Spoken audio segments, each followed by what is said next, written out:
राजधानी भोपाल में राष्ट्रीय महिला आयोग की अध्यक्ष विजया राहटकर महिला जनसुनवाई कार्यक्रम में शामिल होने पहुंची। इस दौरान महिलाओं से जुड़े विभिन्न मामलों की सुनवाई की जा रही है।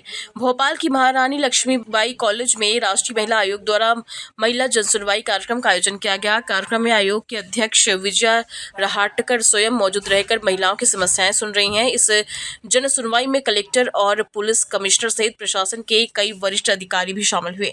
विजया राहटकर ने बताया कि आज करीब 50 मामलों की सुनवाई की जाएगी, जिनमें ज्यादातर मामले घरेलू हिंसा, सेक्सुअल हैरेसमेंट और साइबर क्राइम से जुड़े हैं। उनका कहना है कि महिलाओं को त्वरित न्याय दिलाने और उनकी समस्याओं का मौके पर समाधान करने के उद्देश्य से इस जनसुनवाई का आयोजन किया गया है। कार्यक्रम के दौरान कई मामलों में मौके पर ही अधिकारियों को आवश्यक कार्यवाही के निर्देश भी दिए गए। महिला आयोग का कहना है कि आगे भी इस तरह की जनसुनवाई के माध्यम से महिलाओं को न्याय दिलाने की प्रक्रिया को मजबूत किया जाएगा।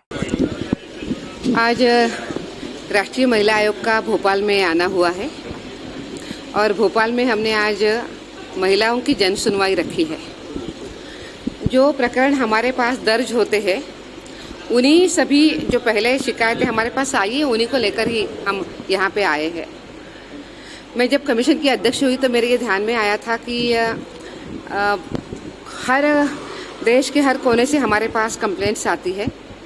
ये महिलाएं हम तक प्रत्यक्ष रूप में नहीं आ पाती है, तो इनको जल्दी न्याय देने के लिए क्यों न हम ही उनके पास जाए।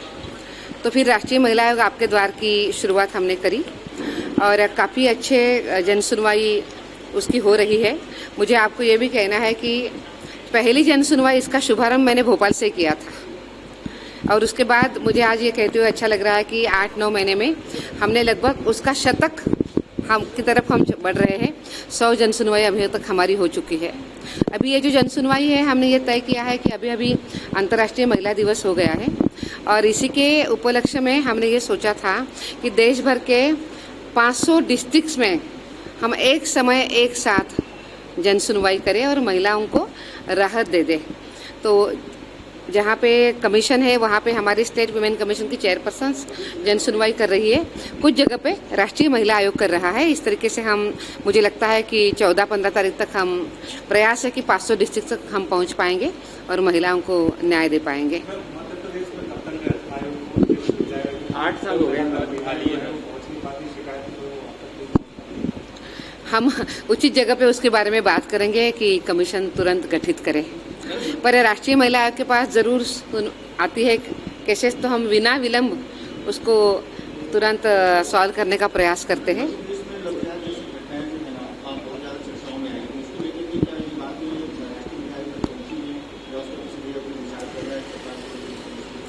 देखिए, इस तरीके से किसी के साथ बलजोरी के साथ कुछ नहीं हो सकता, वो करना भी नहीं चाहिए और कानून उसको अनुमति भी नहीं देता है। अगर बलजोरी से ऐसे कुछ घटनाएं घटती है तो उसके ऊपर कार्रवाई होनी चाहिए। अगर हमारे संज्ञान में ऐसी कोई घटना आती है जो आपके अधिकारों का हनन करती है, तो ऐसे विषयों पर हम पुलिस को कार्रवाई करने के ज़रूर निर्देश देंगे। पुलिस को लेकर क्या कहेंगे कि कभी महिलाएं कहती है कि हमारी सुनवाई नहीं होती, कई बार उनको महिला आयोग के लिए जाना पड़ता है, पुलिस को लेकर क्या? सबसे पहले तो मैं एक बात ये कहूँगी कि पुलिस का और महिला आयोग की कोई तुलना नहीं होनी चाहिए। दो अलग अलग काम करने वाली व्यवस्थाएं अलग अलग काम करती है। मैं यही कहती हूँ कि महिलाओं को अगर कानून की अच्छी जानकारी आपके पास है तो आपको कोई रोक नहीं सकता है। प्रयास ये होना चाहिए कि हम अधिकाधिक महिलाओं को कानून की जानकारी दे दें। ये भी अनुभव है कि पुलिस के पास महिलाएं जब जाती है तो अभी देश में हर जगह पे महिलाओं के लिए पुलिस थाने अलग बने हैं, वहाँ पे उनकी सुनवाई भी होती है, वहाँ पे उनका काउंसलिंग भी होता है। एक आधा अगर कोई ऐसा प्रकरण ध्यान में आता है तो उस विषय में हम पुलिस को निर्देश देते हैं कि महिलाओं के साथ आप अच्छे व्यवहार करें और अच्छे से उनकी सुनवाई भी करें। पर देखते हैं तो काम तो शुरू हो जाता है, काम बनता भी है, पुलिस काम भी करती है। एक दूसरी बात हमें यह भी देखने की ज़रूरत है कि पुलिस के ऊपर बहुत लोड भी है, बहुत बड़ी संख्या में कंप्लेंट्स उनके पास आ रही है, तो हमें उनके लिए वो भी व्यवस्था करने की ज़रूरत है कि वो आसानी से उनकी महिलाओं की सुनवाई कर पाए। सबसे ज़्यादा मामले कैसे देख रहे हैं आप महिलाओं को?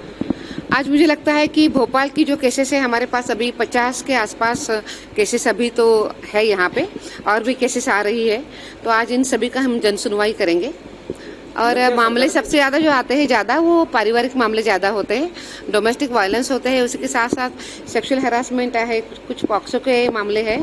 पर अभी बहुत बड़ी संख्या में जो मामले आ रहे हैं वो साइबर क्राइम्स भी आ रहे हैं, उसके ऊपर भी हमें अभी ज़्यादा काम करना पड़ रहा है।